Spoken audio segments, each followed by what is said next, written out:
اور جب پکا ہے تو اب دوسروں کو، بعض لوگ ایسے ہوتے ہیں کہ ادھورے میں آئے تو سن لیا اور پھر وہ آگے پہنچا دیے تو مشکل ہو جائے گی. تو پورا اگر صحیح سنا ہے تو اسے پہنچانے میں حرج نہیں ہوتا. تو اچھی نیت کریں، انشاءاللہ اول تا آخر اجتماع میں شامل رہیں گے. میرے پیارے محترم اسلامی بھائیوں، والدین کی خدمت بہت بڑی سعادت ہے. بعض لوگ ماں باپ کی خدمت اور برکت سے دور رہ جاتے ہیں.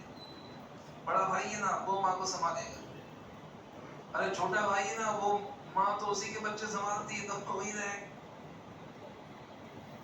باپ ہے نا تو وہ تو کام پر توجہ دیتا ہے. والد صاحب کو تو بیچ والا بھائی وہی سمجھ میں آتا ہے، اسی کی مدد کرتا، ہمارے کو تو پوچھتا بھی نہیں. یہ افسوس کی بات ہے. اس بات کو سمجھ نہیں پاتے کہ یہ والدین کتنی بڑی نعمت ہے، یہ کتنی بڑی ہستیاں ہے. یہاں پر جو بھی آئے ہیں یا تو والد ہے یا تو مستقبل میں کسی کے والد بنیں گے. اللہ پاک اپنی رحمت سے، اپنے کرم سے ہمیں نیک اولاد نصیب فرمائے، اور جن کی اولادیں ہیں اللہ پاک انہیں ان کی آنکھوں کی ٹھنڈک اور دل کا سکون بنائے. ماں کے بارے میں تو ہم بہت سنتے ہیں کہ ماں کی دعا جنت کی ہوا، پڑھتے بھی ہے، ماں کی دعا جنت کی ہوا، ماں کے قدموں تلے جنت ہے. ماں کے قدموں کی جو فضیلت بیان کی جاتی ہے نا، کہ ماں کے قدموں کو جنت کی چوکھٹ فرمایا گیا. ہاں والدین میں والد کی بھی فضیلت ہے، والدہ کی بھی فضیلت ہے. ہم بارہا ماں کے متعلق سنتے ہیں، اور ماں ماں ہی ہوتی.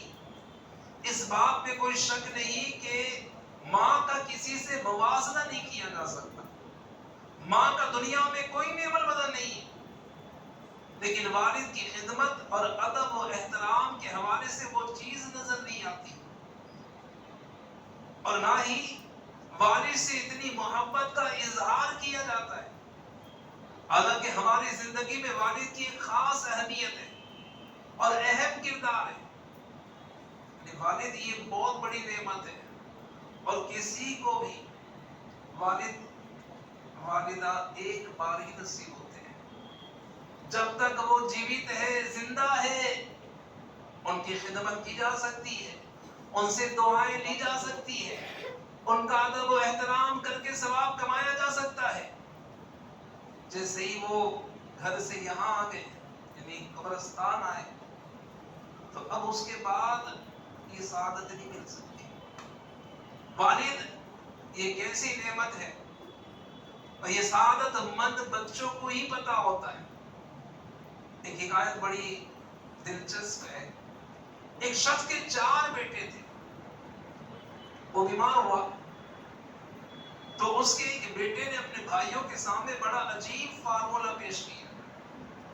واقعی عجیب ہی تھا کہ تم تینوں مل کر والد صاحب کی تیمارداری کرو. جب تم اتنی بڑی نیکی کماؤ گے تو پھر وراثت میں سے حصہ نہ لینا، یہ مجھے یہ کام دے دو. سامنے والے کو بندہ اسی لیے کہہ بھی رہا ہے کہ وہ تو نہیں کر پائیں گے تو مجھے یہ سعادت مل جائے گی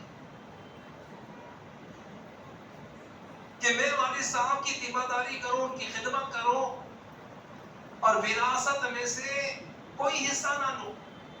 کہ جو اتنی بڑی نیکی مل رہی ہے، اتنا بڑا ثواب مل رہا ہے، اتنا بڑا خزانہ نیکیوں کا حاصل ہو رہا ہے، تو مجھے یہ دنیا کی چیز نہیں چاہیے. بڑی عجیب سی بات تھی. پیسے کون چھوڑتا ہے؟ پیسے کس کو پیارے نہیں ہے بھائی؟ 10 کی نوٹ میں کوئی پھاڑتا تھوڑی ہے. تو مال یہ چھوڑنے کے لیے تیار ہو گیا.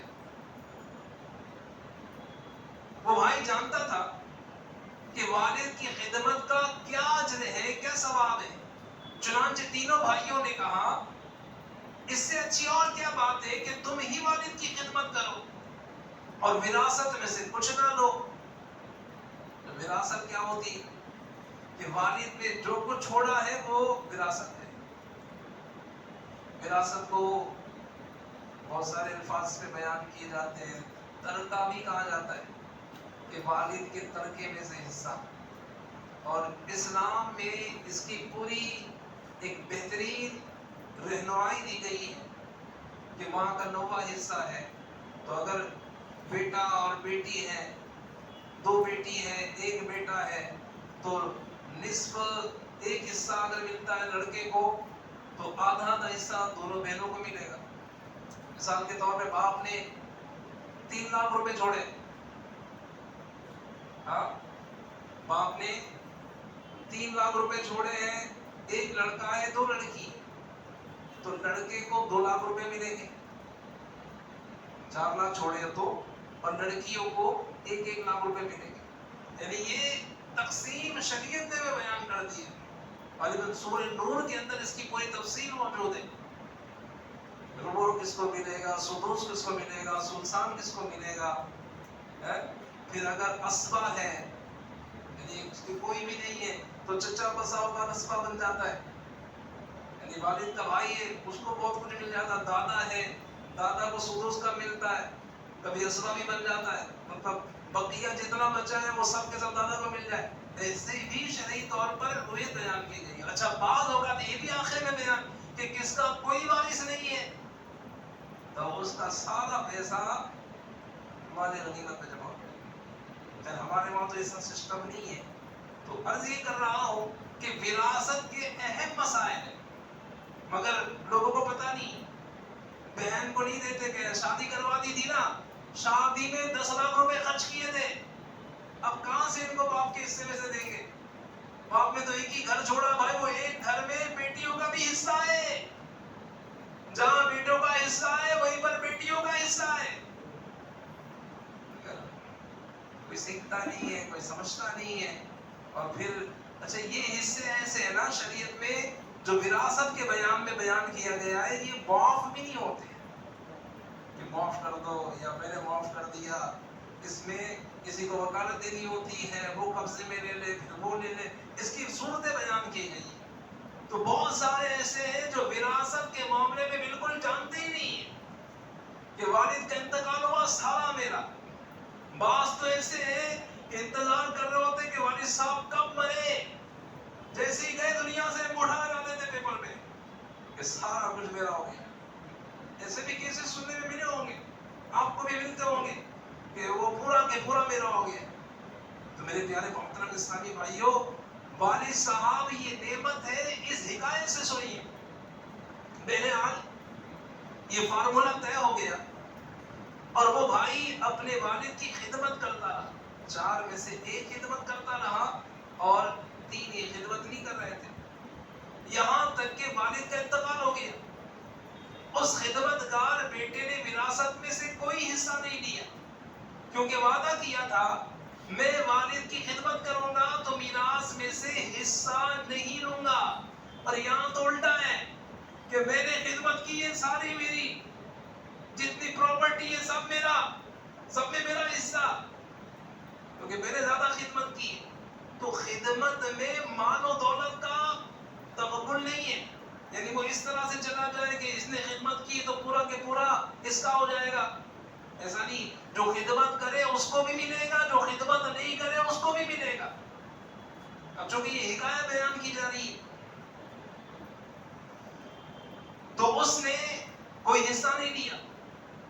اب کیا ہوا، ایک رات وہ سویا، اسے خواب میں آواز آئی، کوئی کہنے والا کہہ رہا تھا کہ فلاں جگہ پر جاؤ اور وہاں 100 دینار یعنی 100 سونے کے سکے موجود ہیں، وہ لے لو. اس شخص نے خواب میں بتانے جو اس نے سنا، پوچھا کہ کیا ان میں برکت ہے؟ اس نے کہا برکت نہیں. صبح اٹھ کر اس شخص نے اپنی بیوی سے کہا کہ مجھے خواب میں ایک جگہ بتائی گئی ہے کہ وہاں 100 دینار ہے، مگر میں نے لینے سے انکار کر دیا کیونکہ ان میں برکت نہیں ہے. بیوی نے کہا عجیب آدمی ہے، میں نے میراث چھوڑ دی، اس میں سے بھی کچھ نہیں لیا، اب 100 دینار مل رہے تھے، تم غریب بھی ہو، یہ لے لیتے۔ اس نے کہا مجھے وہ مال نہیں چاہیے جس میں برکت نہ ہو۔ دوسری رات سویا، پھر اسے خواب میں ایک جگہ دکھائی گئی کہ فلاں جگہ پر سونے کے 10 اشرفیہ ہیں، وہ لے لو۔ اس نے کہا کیا اس میں برکت ہے؟ کہا اس میں برکت نہیں ہے۔ صبح اٹھ کر اس شخص نے بیوی کو بتایا تو بیوی نے کہا عجیب آدمی ہو، 100 دینار سے 10 پر آ گئے ہو، 10 تو لے لیتے۔ کہا برکت نہیں تو مجھے نہیں چاہیے۔ تیسری رات سویا تو پھر خواب میں ایک جگہ دکھائی گئی کہ وہاں 1 دینار ہے، وہ لے لو۔ اس نے پوچھا کہ اس میں برکت ہے؟ خواب میں بتایا گیا کہ ہاں اس میں برکت ہے۔ چنانچہ یہ شخص صبح اٹھ کر اس جگہ گیا اور وہاں سے 1 دینار اٹھا کر لے آیا۔ اس کے بعد اس نے اس دینار سے گھر والوں کے لیے 2 مچھلیاں خرید لی کہ کچھ اور تو نہیں لے سکتا، تو گھر والوں کے لیے اچھا کھانا ہی لے کر چلے جاؤ کہ یہ کھلا لیا جائے گا۔ جب گھر آیا اور اس نے دونوں مچھلیوں کا پیٹ چاک کیا تو ان دونوں مچھلیوں کے پیٹ میں سے ایک ایک موتی نکلا۔ یہ عجیب و غریب اور انوکھے موتی تھے۔ دیکھیں نا اللہ پاک کی شان ہے اس میں بھی کہ وہ ایک اشرفی ملی، اس نے 2 مچھلی خریدی، دونوں مچھلیوں کا پیٹ چاک کیا تو پھر اس میں سے 2 موتیاں ملی۔ اس نے موتیوں کو اپنے پاس سنبھال کے رکھ لیا۔ اسی دن بادشاہ نے حکم جاری کیا کہ مجھے اس کلر اور اس ڈیزائن کا موتی چاہیے۔ بادشاہ کے نمائندے سارے شہر کے جیولرز یعنی جوہری کے پاس چلے گئے، مگر کہیں بھی اس طرح کا موتی نہ مل سکا جو بادشاہ کو چاہیے تھا۔ آخرکار پتا چلا کہ فلاں محلے میں ایک بندہ ہے جس کی مچھلی کے پیٹ سے ایک ایسا موتی نکلا ہے کہ جس کی مثل لوگوں نے کبھی نہیں دیکھا۔ لوگ ڈھونڈتے ہوئے اس کے دروازے تک پہنچ گئے۔ موتی دیکھا تو کہا بادشاہ کو ایسا ہی موتی چاہیے۔ جب بادشاہ کو وہ موتی دکھایا گیا تو اس نے بھی کہا ہاں یہی موتی ہے۔ اب اس موتی کی قیمت پوچھی گئی، چونکہ پہلے کے زمانے میں گدھوں گھوڑوں پر سامان لادا جاتا تھا۔ اس شخص نے کہا 30 کھچر سونا، یعنی 30 کھچر کے اوپر سونا لاد کر بوری میں بھر کر بوریوں میں لدوا کر چاہیے۔ بادشاہ نے 30 کھچر پر سونے کی بوریاں لدوا کر اس سے موتی خرید لیا۔ ایک دن کی برکت سے کتنا مال اس کو نصیب ہوا، وہ بھی ابھی ایک ہی موتی بکا ہے۔ بادشاہ نے یہ موتی لے کر اس کام کا جو تجربہ کار تھا، ایکسپرٹ تھا، اسے دیا۔ اس نے بادشاہ سے کہا ایک موتی سے خوبصورتی نہیں آئے گی، اس کی جوڑی ہونی چاہیے۔ جب اس طرح کا دوسرا موتی ملے گا تب اس کی اصل ویلیو بنے گی۔ بادشاہ نے کہا ایک اور موتی تلاش کرو، اگرچہ دگنی قیمت دینی پڑے۔ پھر موتی تلاش کیا گیا مگر کہیں نہ ملا۔ واپس لوگ اسی شخص کے دروازے پر پہنچے، اس سے پوچھا کہ تمہارے پاس اس طرح کا دوسرا موتی بھی ہے؟ اس نے کہا ہاں ہے میرے پاس اس طرح کا دوسرا موتی، لیکن وہ تمہیں دوگنی قیمت پر ملے گا۔ چنانچہ انہوں نے اس شخص سے 60 کھچر سونے کے بدلے میں وہ موتی خرید لیا۔ اب پتہ یہ چل رہا ہے کہ ایک موتی دیا تو 30 کھچر پر سونا لدوا کر اسے ملا، کتنا سونا ہو گیا ہوگا۔ اور جو دوسری موتی دینے کی بات آئی تو 60، مطلب 2 موتی کے بدلے 60 کھچروں پر بوریاں لدوا کر وہ سونا اس کو نصیب ہوا۔ اے میرے پیارے محترم اسلامی بھائی، اس واقعے سے ہمیں والد کی خدمت کرنے کے ساتھ ساتھ یہ بھی سیکھنے کو ملا کہ بے شک تھوڑا مال جس میں برکت ہو وہ زیادہ مال سے بہتر ہے جو حرام کا ہو اور وہ برکت سے خالی ہو۔ کم ہو مگر برکت والا ہو، زیادہ ہو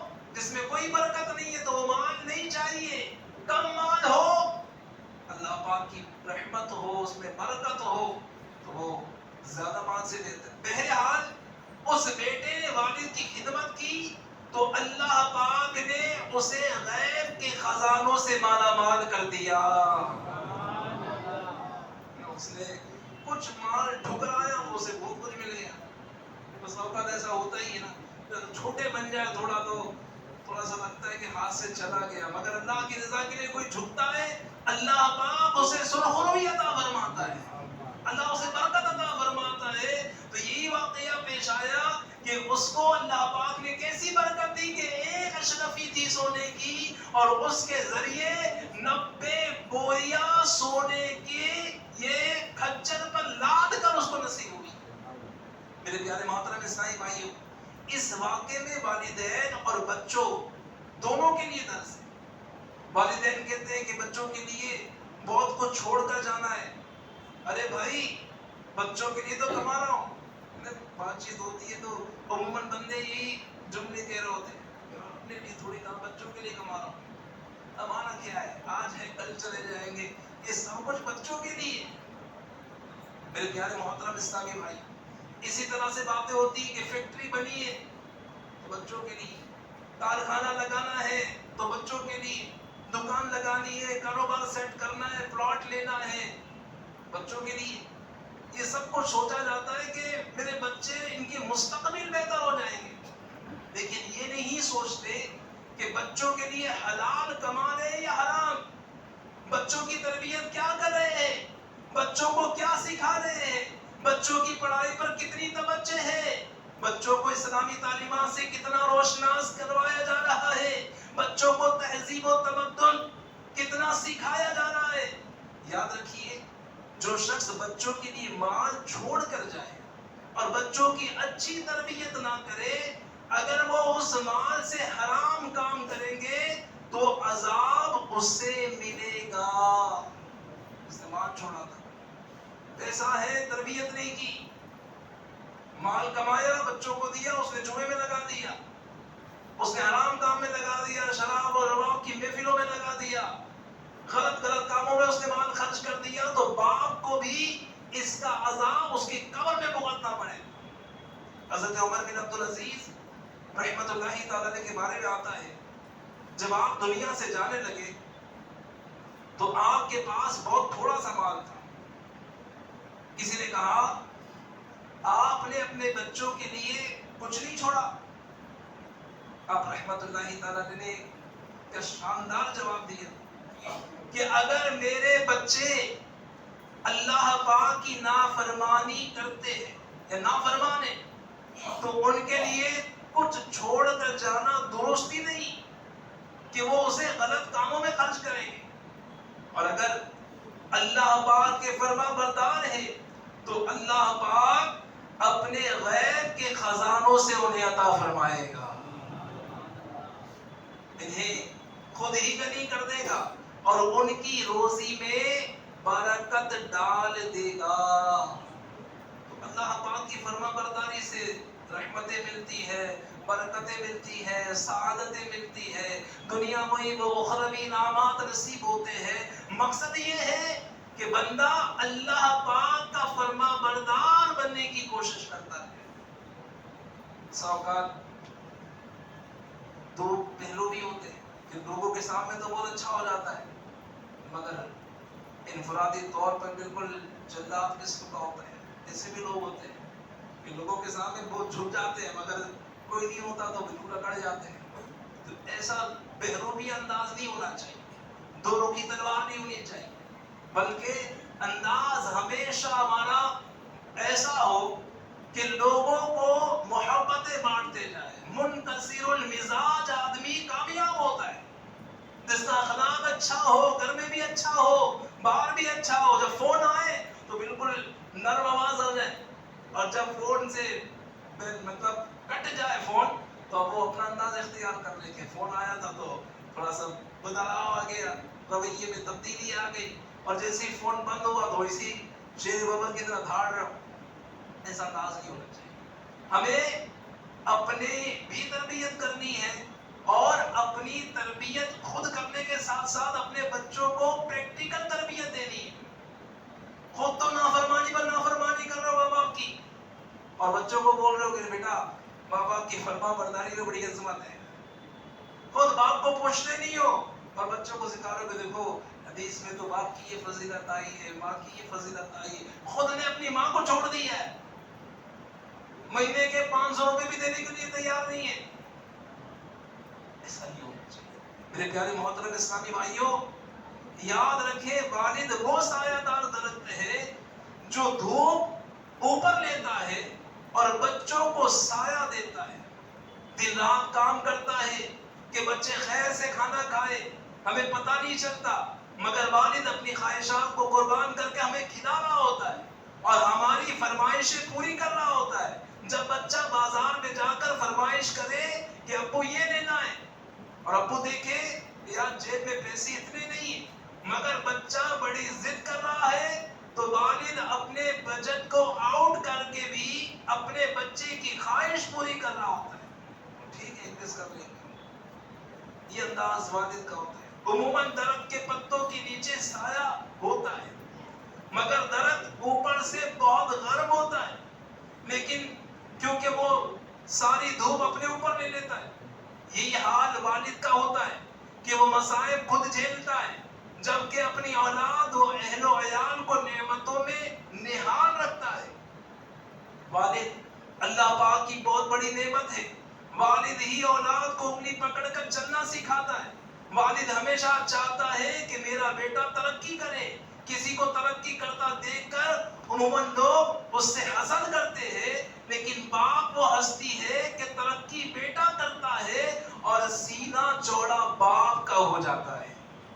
باپ خود غم سہتا ہے مگر اپنے بچوں کو غمگین نہیں ہونے دیتا، بچہ مایوسی کا شکار ہو جائے یا کسی مشکل میں آ جائے باپ ہی اس کا حوصلہ بڑھائے گا۔ یہ باپ ہی ہوتا ہے کہ جو کٹھن لمحات میں حوصلہ افزائی کے جملے کہہ رہا ہوتا ہے، بیٹا ٹینشن مت لو، بیٹا پریشان مت ہو، بیٹا گھبرانا نہیں، بیٹا غم نہ کرو، میں ہوں نا، میں تمہارے ساتھ ہوں۔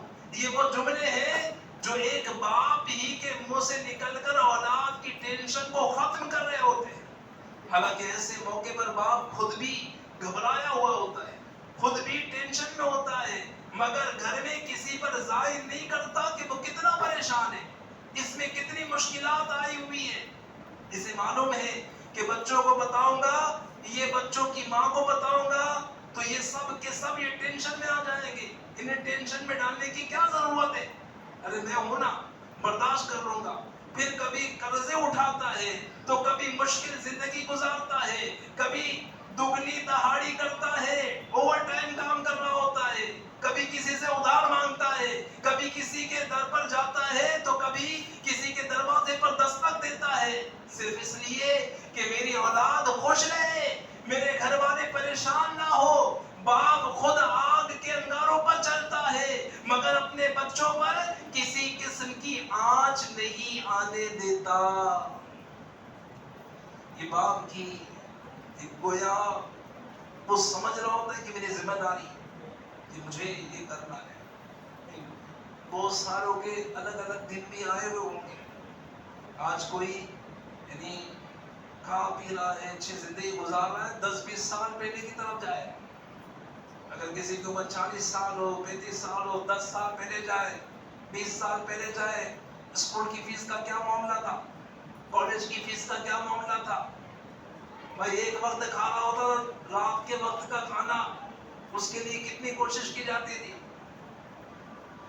کیروسین ختم ہو جاتا تھا، بعض لوگ لکڑیاں جلاتے تھے، اس پر کھانا تیار کرتے تھے، کچھ نہ ملے تو چاول پر تیل ڈال کر کھا لیا کرتے تھے، مگر باپ محنت کرتا تھا کہ کسی نہ کسی انداز میں یہ اس کو بھوکا نہیں سنانا ہے، اگر بچہ سو جائے تو بھی اٹھایا جاتا تھا کہ اٹھ جاؤ کھانا کھا لو، ہاتھ دھو، نہیں تمام اقسام کی غذائیں مگر کچھ نہ کچھ ہلکی پھلکی غذائیں لا کر ان کا پیٹ بھرنا یہ باپ کی ذمہ داری ہوتی تھی۔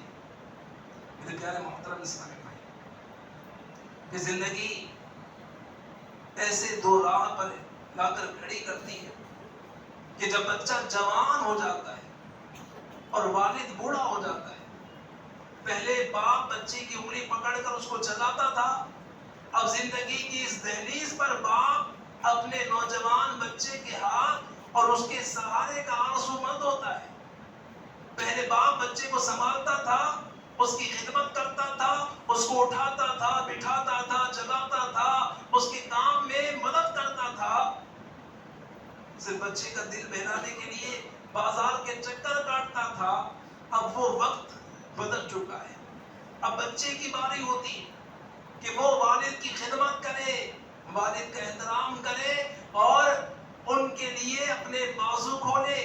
یاد رکھیں، اگر ہم ساری زندگی بھی ماں باپ کی خدمت کریں تب بھی ان کا احسان اور بدلہ نہیں اتار سکتے، کیونکہ انہوں نے اس وقت ہماری خدمت کی جب ہمیں چلنا نہیں آتا تھا، کھانا کھانا نہیں آتا تھا، ہم بے لباس اور کمزور تھے. انہوں نے ہمت کی اور ہمیں پال کر اتنا تناور غلط بنایا.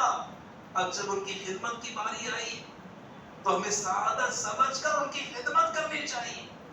خوش نصیب ہے وہ اولاد جس کو ماں باپ کی خدمت کا موقع ملتا ہے. ورنہ کئی ماں باپ تو ایسے ہوتے ہیں وہ خدمت کا موقع ہی نہیں دیتے. ہماری خدمت کرتے کرتے دنیا سے چلے جاتے. بندہ کہتا ہے مجھے تو موقع ہی نہیں ملا، مجھے چانس ہی نہیں ملا. آخر وقت تک والد ہی ہمیں کھلاتا رہا، والد ہی ہمارے اوپر مہربانی کرتا رہا، ہماری ماں ہی ہم پر مہربانی کرتی رہی. ارے ہمیں تو موقع ہی نہیں ملا کہ ہم کچھ خدمت کرتے. یقیناً وہ بہت بڑا بدنصیب ہے جس کو والد یا والدہ کی خدمت کا موقع ملا اور وہ یہ کہہ کہ میں اس بوڑھے اور بڑھیا کی وجہ سے پریشان ہو گیا ہوں، میں کہاں سے ان کے خرچے کے لیے پیسے جمع کروں، اتنے پیسے ماں باپ پر خرچ کہاں سے کروں. تو ہے ایسی اولاد پر جو اپنے والدین کی خدمت کرنے کو بوجھ سمجھتے ہیں. خدا کی قسم یہ ہمارے پیسوں کا نصیب ہے کہ وہ والدین پر خرچ ہو جائے، کیونکہ ساری زندگی تو انہوں نے ہی خرچ کیا ہے. جو کچھ دیا انہوں نے ہی دیا. ہم جو کچھ ہے اور ہمیں جو عزت ملی، شہرت ملی، دولت ملی، یہ سب ماں باپ کا صدقہ ہے اور اس میں والد کا بڑا کردار ہے. اور ہماری حالت یہ ہوتی ہے کہ ہم بعض اوقات والد کا شکریہ بھی ادا نہیں کرتے. میری ماں مجھے کھلاتی، میری ماں مجھے پلاتی ہے، میری ماں مجھے سینے سے لگاتی ہے، میری ماں مجھے ہر چیز دلاتی ہے. تو ذرا سوچئے تو صحیح کہ ماں کو پیسے کون دیتا ہے، کما کر کون لا رہا ہوتا ہے.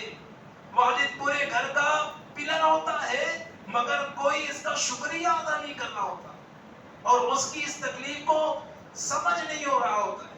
والد پورے گھر کا محسن اور پورے گھر کے لیے سایہ دار درخت ہوتا ہے جو بیچارہ محنت کر رہا ہوتا ہے، ہمیں سایہ دے رہا ہوتا ہے، ہمیں نواز رہا ہوتا ہے. ہمارے پاس جو کچھ ہے ہمارے والد کا دیا ہے. نبی پاک صاحب الاولاق صلی اللہ علیہ وسلم نے بھی والد کی فضیلتیں بیان فرمائی. آج بندہ بڑا ہو جاتا نا 20-25 سال کا، کیا کیا تم نے میرے لیے، انگلی اٹھا کر بات کر رہا ہوتا باپ، کیا کیا تم نے میرے لیے. دیکھیے فلاں کے باپ نے تو یہ بنا لیا، 2 گھر بنا لیے، پلاٹ لے لیا، اور بلڈنگ میں 3 گھر ہو گئے ان کے. کیا کیا تم نے، تانے دے رہا ہوتا ہے. باپ کے متعلق اس کا ذہن بالکل خراب ہو گیا ہوتا ہے. مساوات پیسے بھی کما رہا ہوتا ہے تو دوستوں میں اڑاتا ہے، چلے یہاں گھومنے جائیں گے، یہاں پھرنے جائیں گے، یہاں کھاتے پہ جائیں گے، یہ ہوٹل میں جائیں گے، فلاں جگہ گھومنے جائیں گے، فلاں بیچ پہ جائیں گے. اپنے دوستوں میں پیسہ خرچ کرنے کے لیے تیار ہے مگر باپ دوائیوں کی پڑیاں لے کر گھوم رہا ہوتا ہے کہ یہ دوائی میری ختم ہو گئی، مجھے کوئی دلا دے. بیٹا بس اوقات کہتا ہے کہ میں ہی کروں سب. کیا حال ہو میرے پیارے آقا صلی اللہ علیہ وآلہ وسلم نے والد کے فضائل کے بیان فرمائے اور حضور پاک علیہ الصلوۃ والسلام کے مبارک دور میں ایک نہایت ہی پردرد واقعہ ہوا. اس کو سنتے ہیں. پیارے آقا مدینے والے مصطفیٰ صلی اللہ علیہ وسلم کی بارگاہ میں ایک بیٹا اپنے باپ کی شکایت لے کر حاضر ہو کہ حضور میرا والد میرا مال لینا چاہتا ہے. نبی پاک صلی اللہ علیہ وسلم نے فرمایا، توجہ سے سنیے، اپنے والد کو لے آؤ. والد کو لے کر آئے. تو نبی پاک صلی اللہ علیہ وسلم نے فرمایا تمہارا بیٹا کہتا ہے کہ تم اس کا مال لینا چاہتے ہو. اس نے عرض کی حضور اس سے یہ بھی تو پوچھو کہ مال لے کر میں کیا کرتا ہوں, اس سے پیسے مانگ کر ان پیسوں کا کیا کرتا ہوں, اپنے عزیز و اقارب کی مہمان نوازی کرتا ہوں اور اپنے بال بچوں کی ضروریات پر خرچ کرتا ہوں. ابھی گفتگو جاری تھی کہ اتنے میں جبرائیل امین علیہ السلام حاضر ہوئے اور کہا حضور اس والد نے دل میں کچھ اشعار ترتیب دیے ہیں, ابھی تک وہ اشعار اس کی زبان اپنی زبان پر بھی نہیں آئے. پیارے آقا صلی اللہ علیہ وسلم آپ اسے کہیں کہ وہ اشعار سنائے. نبی پاک صلی اللہ علیہ وسلم نے غیب کی خبر دیتے ہوئے ارشاد فرمایا کہ تم نے کچھ اشعار سوچے ہوئے ہیں جو ابھی تک تمہاری زبان سے نکلے نہیں ہیں. اس پر اس نے کہا اللہ پاک ہمیشہ آپ کے معجزات کے ذریعے ہمارے دلی یقین اور بصیرت میں اضافہ فرماتا رہا ہے.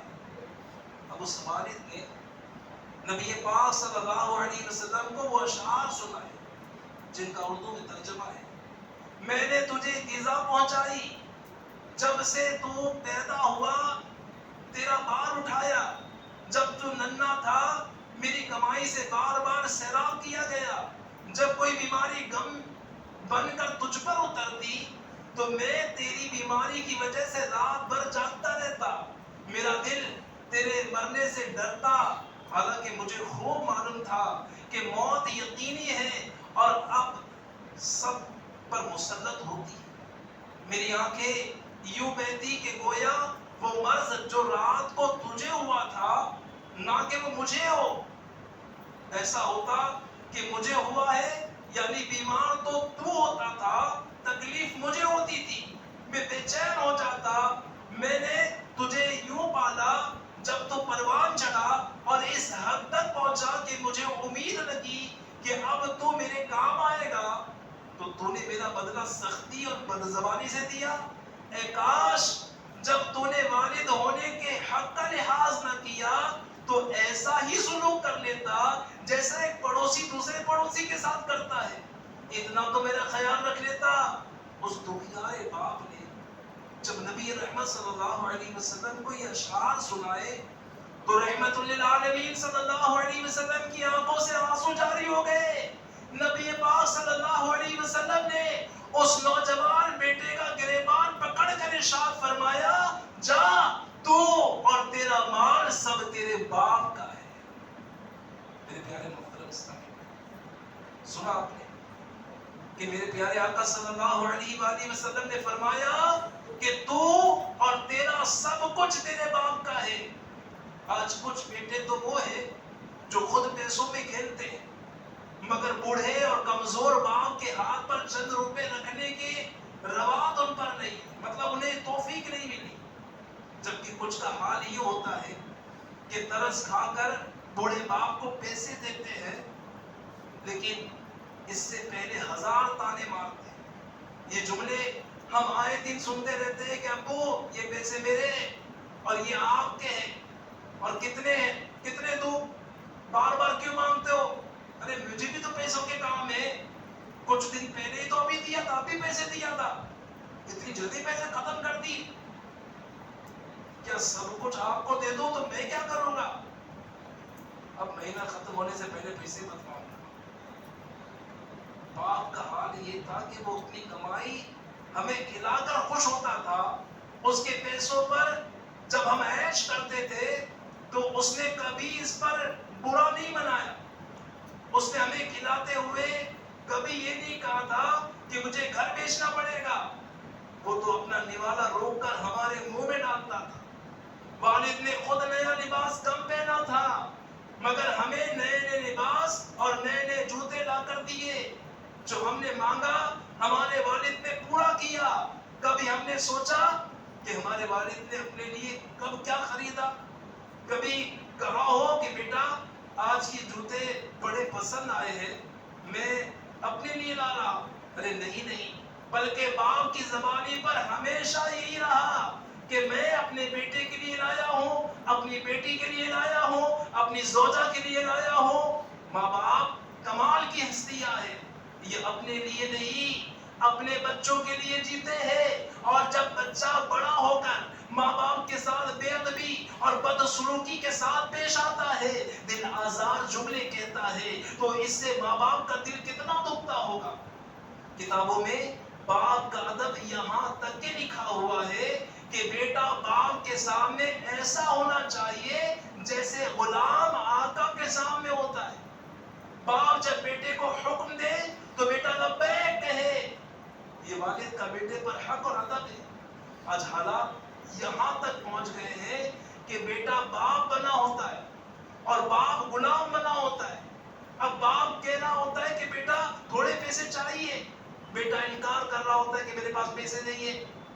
یا باپ کہتا ہے کہ بیٹا ادھر آؤ ذرا تھوڑا سا کام تو سنو, تو بیٹا جواب دیتا ہے کہ میرے پاس ٹائم نہیں, میرے پاس وقت نہیں. حدیث پاک میں سب گناہوں کی سزا اللہ پاک چاہے تو قیامت کے لیے اٹھا رکھتا ہے, مگر ماں باپ کی نافرمانی کی سزا جیتے جی دنیا میں دیتا ہے. ماں باپ کی نافرمانی کا نتیجہ یہ ہوتا ہے کہ اس کی اپنی اولاد اس کی نافرمانی کرتی ہے. مشہور بات یہ ہے کہ ایک نوجوان, اس کی شادی ہوئی, اس کا والد بوڑھا تھا, کھانستا رہتا تھا. اس کی بیوی نے کہا کہ اس بوڑھے کو گھر سے نکالو یا میں چلے جاتی ہوں. بیٹا چونکہ بیوی کا غلام بنا ہوا تھا, وہ اپنے باپ کو لے کر چل دیا, کہیں ویرانے میں چھوڑ آیا. باپ کہنے لگا بیٹا سردی میں مجھے کہیں چھوڑنے جا رہے ہو, مجھے کوئی کمبل تو دے دو. اس کے ساتھ اس کا چھوٹا بیٹا بھی تھا. وہ اپنے دادا سے کہنے لگا دادا جان میں آپ کے لیے کمبل لاتا ہوں. جب وہ بچہ کمبل لایا تو اس نافرمان بیٹے نے دیکھا کہ کمبل کو درمیان سے کاٹ کر 2 ٹکڑے کیے گئے. آدھا کمبل لایا اور آدھا کمبل پھیرے دیا. وہ نافرمان بیٹا اپنے باپ سے کہنے لگا تم آدھا کمبل کیوں لائے ہو؟ وہ کہنے لگا آدھا ان کے لیے لایا ہوں, اور جب آپ بوڑھے ہو جائیں گے, یعنی جو بوڑھا تھا اس کے بیٹے کا بیٹا یعنی پوتا, یہ کہنے لگا اپنے باپ سے کہہ رہا ہے کہ آدھا ان کو دیا ہوں, اور جب آپ بوڑھے ہو جائیں گے تو یہ آدھا آپ کو دے دوں گا. آپ کو بھی میں کہیں اور دوسری جگہ چھوڑ رہوں گا, اس وقت آپ کو یہ آدھا کمبل پیش کر دوں گا. اب اس نافرمان بیٹے کی آنکھوں میں آنسو آ گئے. اس سے یہ بات سمجھ آ گئی کہ آج جو میں اپنے والد کے ساتھ کرنے جا رہا ہوں, کل میری اولاد نے بھی میرے ساتھ یہی کرنا ہے. اسی طرح کا ایک واقعہ ملتا ہے کہ ایک بوڑھا تھا, اب کھانس رہا تھا اور بہت سارے اس کو پریشانی بھی تھی. تو بیوی نے کہا کہ اسے چھوڑو. تو اس نے کیا کیا, کشتی لی, اس میں باپ کو بٹھایا, خود بیٹھا اور آگے گئے. دھکا دینے والا تو باپ نے کہا کہ رک جا, ابھی دھکا نہ دے, تھوڑا اور آگے بڑھ. کیونکہ پہلے جب میرا باپ تھا تو میں نے بھی اپنے باپ کو گہرے سمندر میں بھی چھوڑایا تھا, مجھے یہاں قریب نہیں بلکہ جیسی کرنی ویسی بھرنی, کہ بندہ جو کرے گا اس کو وہ سزا ملے گی. عجیب بات ہے کہ بیٹا حکومت بنا ہوا ہوتا باپ کے اوپر, حاکم بنا ہوا ہوتا ہے.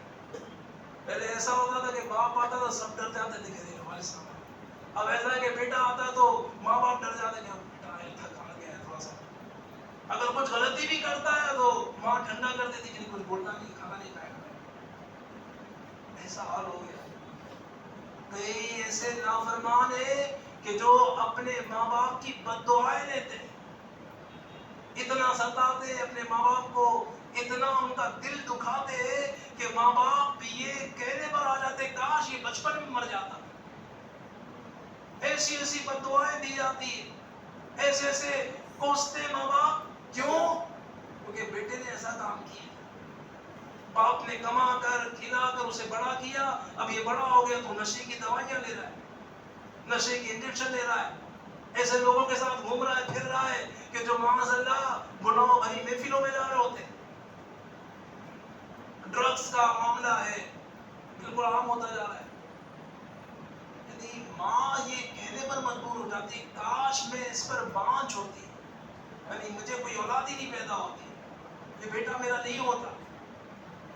یہ بیٹا ہونے کے بعد بھی ماں اس انداز میں اپنی زندگی گزاری ہوئے کوئی اولاد نہیں. باپ اس انداز میں بھٹک رہا ہے, پھر رہا ہے جیسا کوئی اس کا بیٹا نہیں. بعض لوگ تو اپنے اسٹیٹس کی وجہ سے اپنے باپ کا تعارف بھی نہیں کرواتے. کسی کو پہچان والے کو دیکھیں گے تو پیچھے ہٹ جائیں گے, کیا معلوم نہ پڑے کہ میرا باپ ہے. ایسے نہیں. ارے باپ نے انجینئر بنایا, باپ نے ڈاکٹر بنایا, باپ نے پروفیسر بنایا, اعلیٰ عہدے پر باپ نے ماں نے خدمت کر کے تجھے اتنا بڑا بنایا. کوئی ملنے والا کیونکہ باپ نے تو کپڑا پہنے بغیر اس طرح کا, یہ بالکل کوٹ اور پینٹ شرٹ میں دم کسا کسا ہے. اور شرم آتی ہے کہ کس طرح اپنے دوستوں سے ملاقات کرو, کس طرح اپنے باپ کا تعارف کرواؤ, کہ وہ کوئی فنکشن میں ہی باپ آ جائے تو دور دور لوگ بولے گا یہ سب آپ ہے. اس طرح حالات ہو گئے. دوستوں کے لیے سب کچھ لٹانے کے لیے تیار ہے, مگر ماں باپ کے لیے 100 روپے خرچ کرنے کے لیے تیار ہے. دوستوں کے لیے ہزاروں روپے کا ڈنر کروا دیا, ہزاروں روپے کا لنچ کروا دیا, گھوم پھر کر آ گئے, مگر ماں باپ کے لیے ایک مٹھائی کا ڈبہ نہیں لاتے. میرے پیارے محترم اسلامی بھائیوں, ہمیں شریعت اور سنت کے مطابق اپنی زندگی گزارنی ہے, اپنے والدین کو راضی کرنا ہے, اور وہ اعمال کرنے ہیں جس سے اللہ اور اس کا رسول راضی ہو جائے. میرے پیارے پیارے اسلامی بھائیوں, آج ہم ہفتہ وار اجتماع میں آئے ہیں, اچھی اچھی نیتیں کر لیں کہ انشاءاللہ العزیز ہم اپنے والدین کی خدمت کریں گے. اس میں یہ نہیں کہ کوئی چھوٹا آیا ہوا ہے 10 سال کا 12 سال کا, نہیں بھائی. آپ کی عمر 50 سال کی ہے, آپ کی والدہ کی عمر 70 سال کی ہے, ان کی خدمت کرنی ہوگی. آپ بولے میں بوڑھا ہو گیا ہوں, آپ بوڑھے ہیں مگر آپ کی والدہ بھی ہے, ایسا نہیں ہے. جو چھوٹی عمر کا ہے وہ خدمت کرے گا, بڑی عمر کا اس کو معافی ہو گئی. جب تک کہ ماں باپ ہے ان کی دعائیں لینی ہے, جب تک کہ ماں باپ ہے ان کو راضی رکھنے کی کوشش کرنی ہے, جب تک کہ ماں باپ ہے ان کو خوش کرنے کے لیے آگے بڑھنا ہے. سب نیت کریں انشاءاللہ ہم اپنے والدین کو راضی کریں گے. جو چیز وہ مانگے نا فوراً لا کر دیتے ہیں. اگر آپ کی استطاعت ہو نا تو آپ یہاں وہاں مت دیکھیے, لا لیجیے. اگر استطاعت نہیں ہے تو وقت لے لیجیے, ٹھیک ہے, کوشش کرو. نہ کہ بہت بڑی چیز بھی بسا اوقات مانگا نہیں جاتا ہے کہ مجھے 2 کروڑ کا بنگلہ چاہیے. چھوٹی موٹی خواہش ہوتی ہے وہ پوری کر. ماں باپ عموماً بولتے نہیں, مگر بچوں کو سمجھنا چاہیے کہ اپنے ماں باپ کی خدمت کریں. بغیر بولے بھی تو بہت ساری چیزیں دی جا سکتی ہے نا. والد صاحب کو کبھی گھڑی لا کر بھی دے دے کہ یہ میری طرف سے تحفہ ہے, اب یہ پرانی ہو گئی تو میں نے نئی اچھی گھڑی لے کر آیا. خوش ہو جائیں گے, دعائیں نکلے گی. امی کے لیے کوئی لباس کپڑا ہی لے کر آ جائے کہ یہ جو پسند آیا راستے میں مارکیٹ میں جا گیا تھا قبول کر لیں, اس کو یہ پہن لیجیے گا, مجھے تھوڑا سا اچھا لگا کہ آپ گئے تو خوش ہو جائیں گے ماں باپ. تو یعنی ساری زندگی نہیں ملی نا, یہ تحفہ لانے کی وجہ سے وہ دعائیں مل جائے گی, اور دعاؤں کی برکت سے انشاءاللہ بیڑا پار ہو جائے گا. یوں تو آپ نے سنا ہی ہے نا کہ تحفہ تو محبت بڑھے گی, تو ماں باپ کو تحفہ دینے سے کتنی محبت بڑھے گی. یہاں وہاں ہم این فیک آف کی طرف بڑھ رہے ہوتے ہیں, اس کو کچھ نہ کچھ دے رہے ہوتے ہیں, ترکی بوٹل دے دی. ماں باپ کو کیا دیا؟ ٹھیک ہے کسی آدمی کا ہاتھ چوم لیا, کوئی بڑا بزرگ کا ہاتھ چوم لیا, ماں باپ کے کبھی والد صاحب کے ہاتھ چوما ہے, یہاں وہاں چوم رہے وہاں. یہاں میں منع نہیں کرتا کہ کوئی علی دین ہے تو اس کے ہاتھ ان کے بھی چوم, والد صاحب کے چومیں گے. والدہ کے کبھی قدم پہلے تو دباتے تھے, شادی ہو گئی تو اس کے بعد قدم دبانا بھی چھوڑ دیے. شادی ہو نہیں ہو خوش کرے ان کو, تو سب نیت کریں انشاءاللہ والدین کی خدمت کریں گے. کون کو نیت کرتا ہے؟ کیا بات ہے, ان کو راضی کرنے کی کوشش کریں گے انشاءاللہ, ان کی مسکراہٹ حاصل کرنے کے متمنی ہوں گے. ایک بار خوش تو ہو جائے, میرے والد صاحب کے چہرے پہ مسکراہٹ تو آ جائے, میری والدہ کے چہرے پہ مسکراہٹ تو آ جائے. کوشش کرو گے اس کا پھل یعنی ماں باپ کی خدمت کرنے والوں کو دنیا میں بہت کچھ ملتا ہے، بس اوقات وہ کچھ مل جاتا ہے جس کا اس نے سوچا نہیں ہوتا، تو وہ حقیقت میں ماں باپ کی دعا ہوتی ہے جو اس کو اس مقام تک پہنچا دیتی ہے۔ انشاءاللہ اچھی نیت کر لے کہ انشاءاللہ اپنے والدہ اور اپنے والد صاحب کو ضرور خوش کریں گے، کیونکہ ایک معاملہ آج یہ نیت کر لے، کام اچھا ہے اور آپ کرو گے تو انشاءاللہ ثواب بھی ملے گا، آپ کی بھی عظمت بڑھے گی۔ انشاءاللہ جب گھر میں والد صاحب آئیں گے تو کوشش کرنا ہے کہ کھڑے ہو کر سب سے پہلے پانی میں پیش کروں گا۔ کون کون نیت کرنا ہے اس میں؟ کام بہت اچھا ہے، دل خوش ہو جائے گا۔ کھڑا ہو گئے فوراً ہم کیا کرتے ہیں، والد صاحب تھک ہار گیا ہے، 2-3 تھیلی تھی ہاتھ میں رکھا، بیٹھا، وہ انتظام کر کے پانی لے گیا، پھر غصے میں بول دیتے کہ وہ پانی کوئی لایا نہیں۔ کیا ہی اچھا ہوگا کہ آپ دیکھ رہے ہاتھ سے تھیلی لے لیے، رکھ دی، ہاں بیٹھ کے پانی لے کر آتا ہوں، ٹھنڈا گرم دے جیسا وہ پیتے ہیں مکس کر کے پانی دیتے ہیں، پیجیے، دعائیں ہوگی تو یہ کریں گے انشاءاللہ۔ کون نیت کرتا ہے؟ انشاءاللہ کئیوں نے نیت کی ہے۔ اللہ پاک ہمیں والدین کی خدمت کی سعادت عطا فرمائے۔ صلو علی الحبیب صلی اللہ تعالی علی محمد۔ آئیے شیخ طریقت امیر اہل سنت کے رسالے 101 مدنی پھول سے سونے